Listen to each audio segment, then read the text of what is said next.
Penguin Random House Audio presents Linda, as in the Linda Murder, an Evert Bäckström novel, by Leif G.W. Persson. Translated from the Swedish by Neil Smith. Read for you by Erik Davies. 1. Växjö, Friday morning, July 4th. It was a neighbor who found Linda, and, all things considered, that was far better than her mother finding her. It also saved the police a great deal of time. Her mother hadn't planned to come back from the country until Sunday evening, and she and her daughter were the only ones living in the apartment. The earlier the better, as far as the police were concerned, and especially regarding a murder investigation.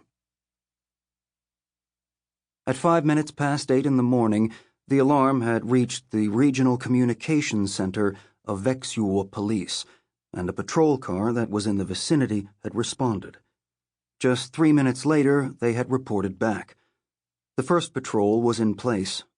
The woman who had sounded the alarm was safely installed in the rear seat of the patrol car, and they were about to enter the building to check the situation. The patrol car really ought to have been parked in the garage of the police station at that time, seeing as that was when the night shift was replaced by the day shift, and pretty much every police officer who was on duty was either in the shower or sitting in the staff room waiting for morning prayers and the handover meeting. The duty officer himself had taken the call. The two younger colleagues who picked up the request had already managed to acquire something of a reputation in the local force. Sadly, not wholly positive, and, seeing as the duty officer himself was twice their age, had 30 years in the force, and reckoned that he spent far too much time up to his neck in elk shit, his first instinct had been to send reinforcements, whoever that might be at this time of day. But while he was considering this, they had reported back once more. After just 8 minutes, and also on his cell phone, so that none of what they had to say would be overheard by anyone listening in. It was now 8:15, and the first report from the officers at the crime scene lasted about a minute. But most remarkably, for once, regardless of their age, experience, and reputation, they had done absolutely everything right. They had done everything that could have been expected of them, and one of them had even done more than that, got himself a little gold star in his service record, and in a way that had previously been unheard of in the records of the Växjö Police Authority. In the bedroom of the apartment, they had found a dead woman. Everything indicated that she had been murdered, and that this, how on earth they knew this, he didn't know, had happened only a few hours before. But there were no signs of the perpetrator, apart from an open bedroom window at the back of the building, which at least gave some indication of how he had left the scene of the crime. Unfortunately, there was a complication.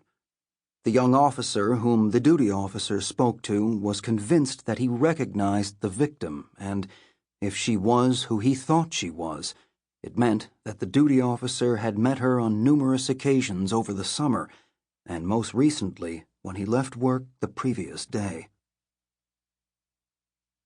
"Not good, not good," the duty officer muttered, apparently largely to himself.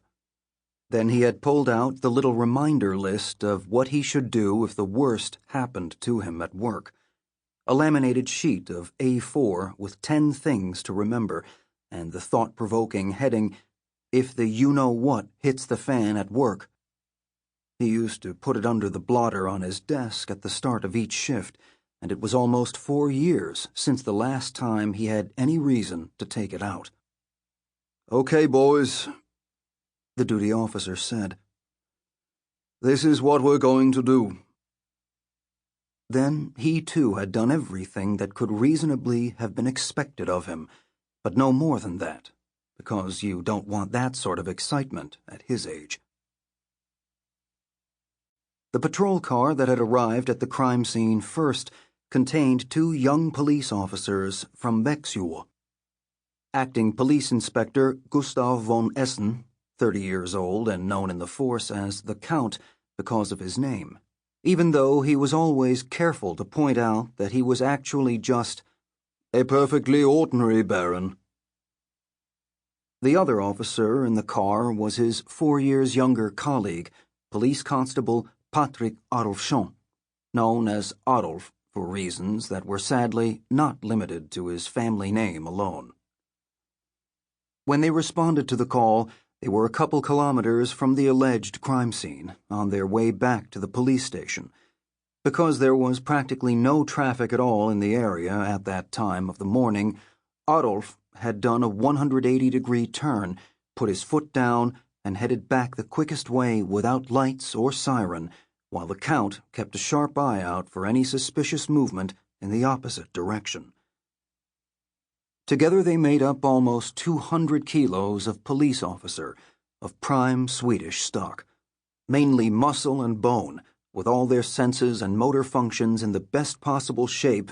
Taken as a whole, they were the dream response for any terrified citizen calling to say that he or she had 3 unknown hooligans out on the porch trying to break the front door in. When they pulled up in front of the building on Per Lagerkvist's, where the situation was supposed to have arisen, an agitated middle-aged woman came running out onto the road toward them. She was waving her arms and stumbling over her words, and Adolf, who was first out of the car, had gently put his arm round her and ushered her into the back seat, and reassured her that everything's all right now. And while the Count had taken up position at the rear of the building, weapon drawn, in case the culprit was still there and intended to make his escape that way, Adolf had quickly checked out the entrance to the property and then gone into the apartment. Easy enough, seeing as the front door was wide open. This was the point where he won his gold star, before doing, for the very first time, all the other things that he had been taught to do at the police academy up in Stockholm. With his pistol drawn, he had looked through the rooms, padding along the walls so as not to mess things up unnecessarily for their colleagues in forensics, or to present the perpetrator with an easy target if he was still there and was crazy enough to have a go. But the only person there was the victim. She was lying on the bed in the bedroom, motionless, beneath a blood-stained sheet that covered her head, torso, and half her thighs. Adolf called to the Count through the open bedroom window that the coast was clear for him to check the stairwell, then holstered his pistol and pulled out the little digital camera he had under his left armpit. Then he quickly took 3 different pictures of the motionless, covered body before he carefully folded back the part of the sheet covering her head to check if she was alive or already dead. With his right index finger, he had managed to locate her carotid artery, even though this was actually entirely unnecessary, considering the necktie around her neck and the look in her eyes. Then he had carefully felt her cheeks and temples, but, in contrast to the living women he had touched in the same way, her skin felt merely mute and stiff under his fingertips.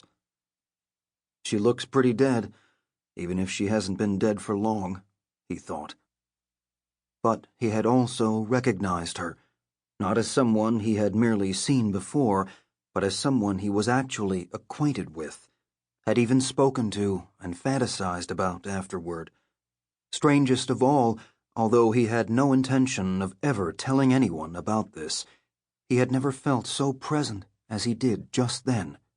Completely present, yet at the same time it was as if he were standing outside of what was happening and watching himself.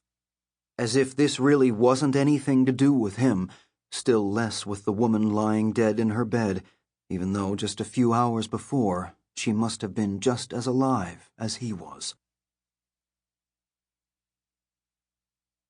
2. The witness who had found the victim and called the police was interviewed for the first time at about 10 o'clock in the morning by 2 detective inspectors who happened to be on duty. The interview was recorded and typed up the same day, approximately 20 pages of print. Margareta Eriksson, 55 years old, widow, no children, lived on the top. Sample complete. Ready to continue?